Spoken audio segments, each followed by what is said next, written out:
growth and profitability are incredibly important in any conversation that we have with agencies. They're always good metrics to know.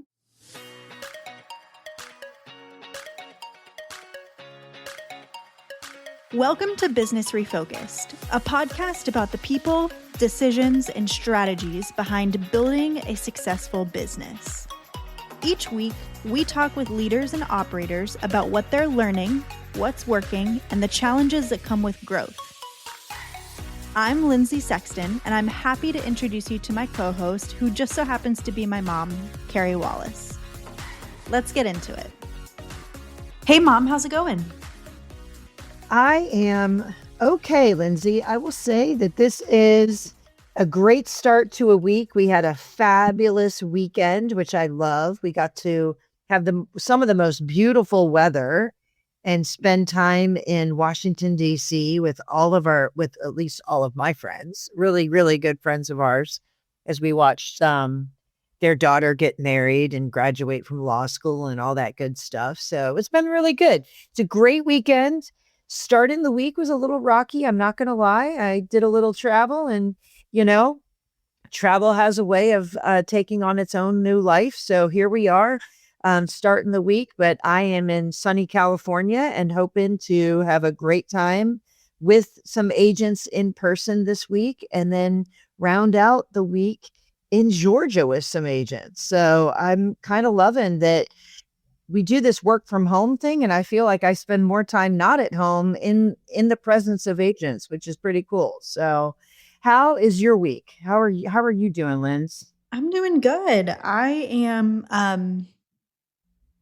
had a lot of great fun in DC, getting to walk around and see some monuments. But it's also my first anniversary this week. So I'm getting ready to do some celebration. If anyone's listening that's a foodie, we are going to Chubby Fish in Charleston for the first time, which has been consistently rated like one of the top 20 restaurants in Charleston. And it's like a big deal here for us. They don't take reservations. So it's a commitment to go there. You have to like wait in line, and then you get like a reservation for that night. Basically, like you wait in line and they tell you what time to come back.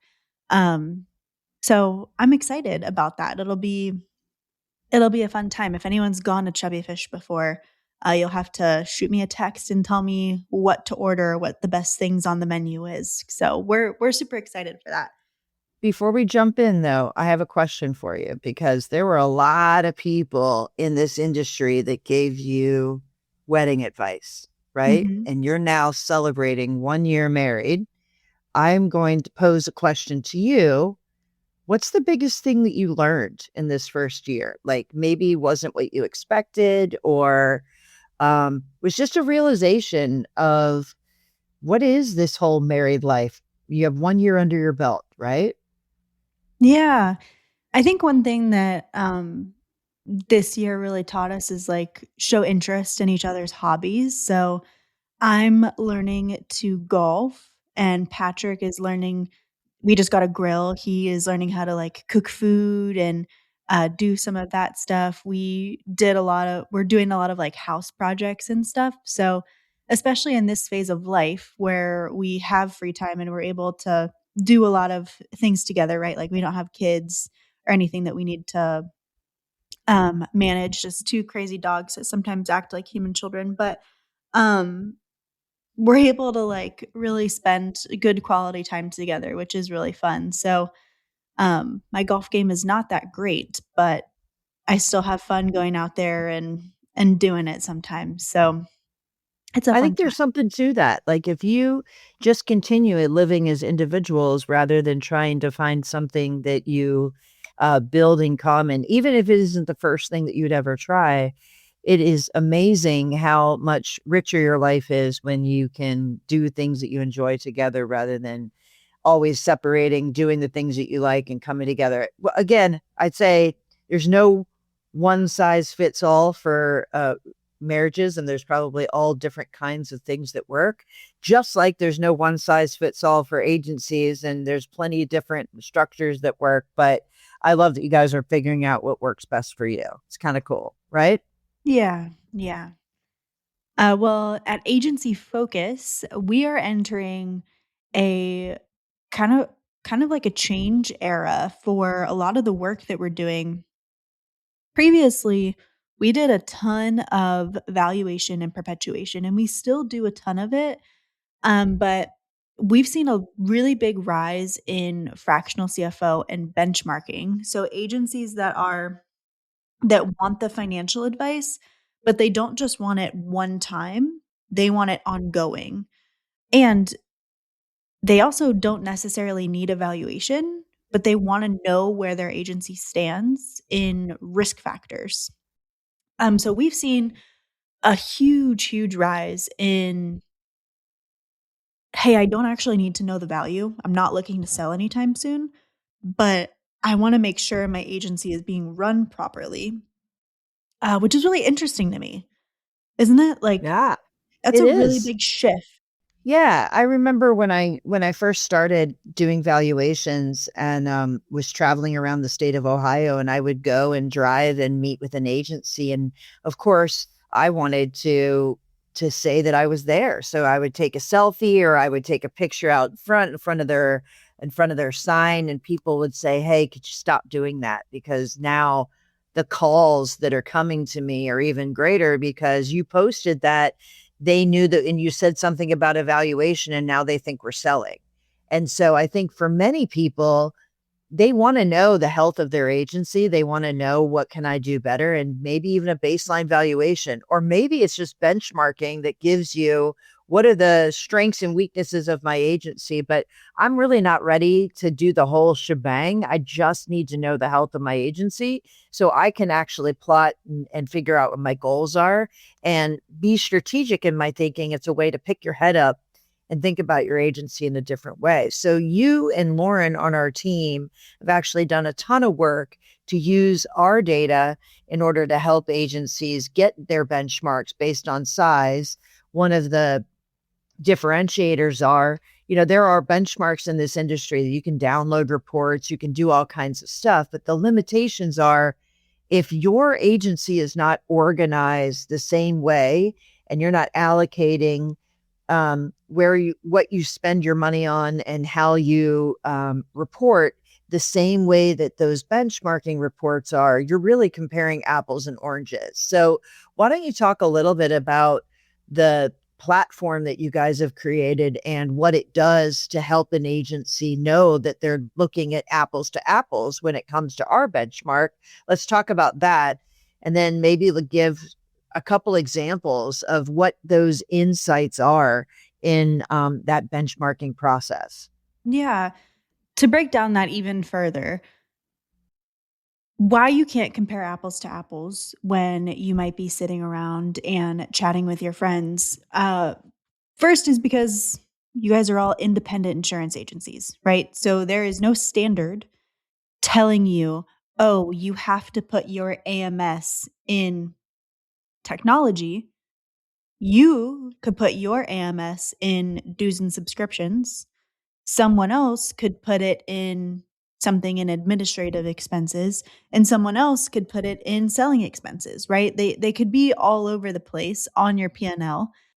So then when you are sitting around and you all have shiny new object syndrome, not system, wow, shiny new object syndrome, because we know that that bug goes around in this industry sometimes. And you're saying, well, yeah, my technology budget is, still pretty flat, but I've onboarded all these new systems, and it's going really well, right? They might just not have their P&L organized properly because there is no standard. So, one of the things that we do in our benchmarking platform is we take care of that. We smooth out that transition from agency to agency, because we look at your financials and we give you back we can give you back a reclassified P&L. Um, and so then in each section of your benchmarking report, where we're looking at your expenditures, it's able to give you a clear view of what am I actually spending. Another great example of this is we add in owner compensation. what a um, average owner compensation, because owners pay themselves in all different types of ways, right? Some pay themselves through rent, some pay themselves only distributions, some pay themselves commissions, some pay themselves salary, right? It can vary from agency to agency. But the reality is, when you go to sell your agency, you have to have some type of reasonable compensation on your P&L for the owner, right? Owner compensation needs to be included there in order to get a true EBITDA profitability of your agency. So we normalize all of these things that might be disparate throughout different independent insurance agencies, so that you're able to have a fair benchmark to compare yourself against. Yeah. So one of the things that I love is once I was asked, I get asked this often when I present, well, what percentage of my revenue should I be spending on my people? Or what percentage of my revenue for my size agency should I be spending on my technology or my marketing? What should be the profit that I should see from my agency? And all of these questions are dependent on, do you have the information classified right? How is the benchmark classifying those information so you can compare? And by going through this process, you can actually see your trend over time and start to answer some of these questions for yourself. So if you're adding technology to your agency, the whole reason you add technology is to create efficiency, and that should impact the amount that you're spending on your people. But you can't, first you got to get the baseline right so you can start to see the relationship between these investments and just ask yourself, is it doing what I need it to do? So step one, we ingest your financials and we do that reclassification down to the vendor level to make sure that we have it all in the right place. And then you can hand back your bookkeeper, this is how we should be classifying all of these things if I want to be compared to benchmarks in the industry. But what are some other things? That's just the financial side. So number one, we make sure that the basics of what you are looking at in your financials are comparable. What are some other areas in the benchmarking that you believe are pretty valuable to answer some questions that agents have about their agency and the health of their agency? Yeah, there's really four, but 3 to 4 different sections. It depends on if you um it depends on what you're looking at in book health for your agency. But there's the financials, there's book health and concentration, which I kind of group together in my mind, and then there's your agency culture. So in performance section, that's where we look at things like growth, profitability, tangible net worth, right? And growth and profitability are incredibly important in any conversation that we have with agencies. They're always good metrics to know. And in growth, one of the things that we do is we show agencies their organic growth, right? So we take out any acquisitions that have been made in order to show you how your agency is growing, just commission and fee income with no added acquisitions. For profitability, we show your agency's EBITDA. So that levels the playing field for agencies across the US where taxes, depreciation, things like that are taken out. Um, so it's a much more cleaner metric. For book health and concentration, these are really important metrics to know that I actually feel like often surprise agencies. As I've been reviewing some reports with agencies, I've heard a lot from agencies who know their numbers, right? Oh, I didn't know that that client had gotten that big, or I didn't know we were that concentrated with that carrier. And sometimes I'll meet with agencies and they think it's good to be concentrated with one carrier for profit sharing.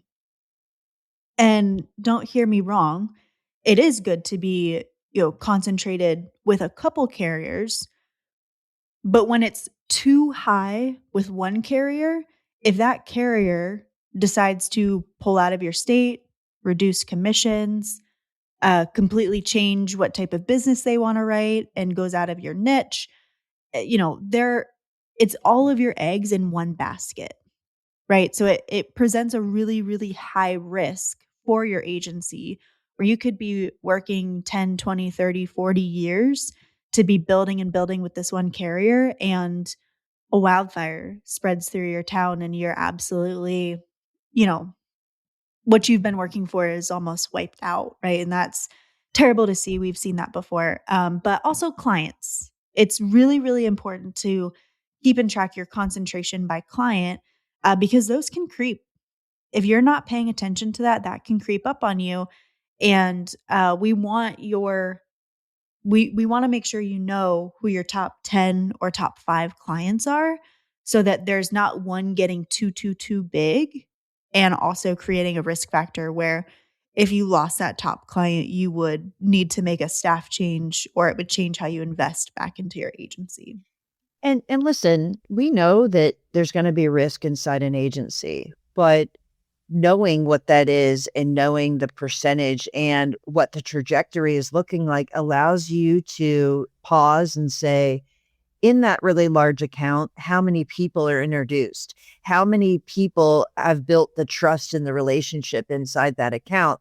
Is it one producer that actually manages all 10 top accounts? And if all 10 of them left, what would happen? Or is it really just the owner that's in those accounts? And should we start to introduce other people to transfer that trust and that relationship? Uh, Many times the risk compounds. It's one carrier, and that producer actually came from that carrier, so they're going to place that business there. All your new business is coming with that one producer, which is what, like, it starts to be that it is a compounding effect of what the risk is. And if you stop and look at it, you're like, okay, hang on a minute, maybe we should target a different niche that actually a different carrier likes, so we can start to build um, that base of our book. So we're still growing. We're not going to stop writing with one. We're going to just start writing more somewhere else, because that's where our focus is going to be. So areas of concentration are typically like a pause and look at your book. Because oftentimes, if you ask an agency owner, what's your current split or book of business? They'll give you a quick, I'm 60-40, I'm 50-50, I'm 30-70. But when you actually get their book of business, they could be 10 points off. And it's because they've been saying that for so long that they've not actually looked to see what their split of book of business is. And then who's your largest accounts? Sometimes their data shows us that the data's skewed. And if they were ever going to go sell, the way they're capturing their information in their agency management system actually reports that their largest accounts aren't actually their largest accounts. They're just being reported oddly or not consistently throughout their agency management system. So it's an opportunity to clean up your data as well. It's a really kind of cool thing that when you send your data to someone and they give it back to you in a nice, neat report, you can see the flaws that you probably can't see otherwise, in your day-to-day operating your business. One of my favorites is producer concentration.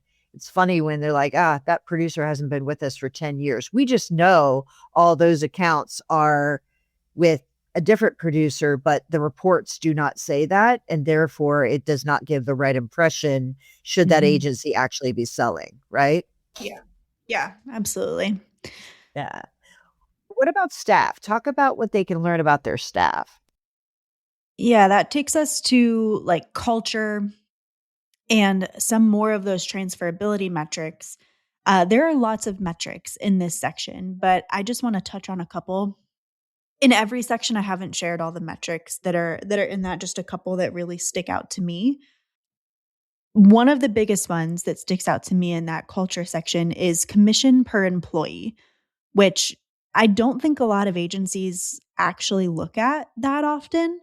But commission per employee shows us how much money an agency is making per each person on the staff, right? So we take your agency's overall commission and fee income and divide it by the number of salespeople, service people, and your admin to show you how much money per staff. And this really helps us look at, is your agency running efficiently?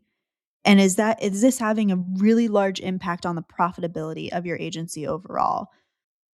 It gives us really good insights into your agency's ability to grow without constantly needing to add additional staff back to the team.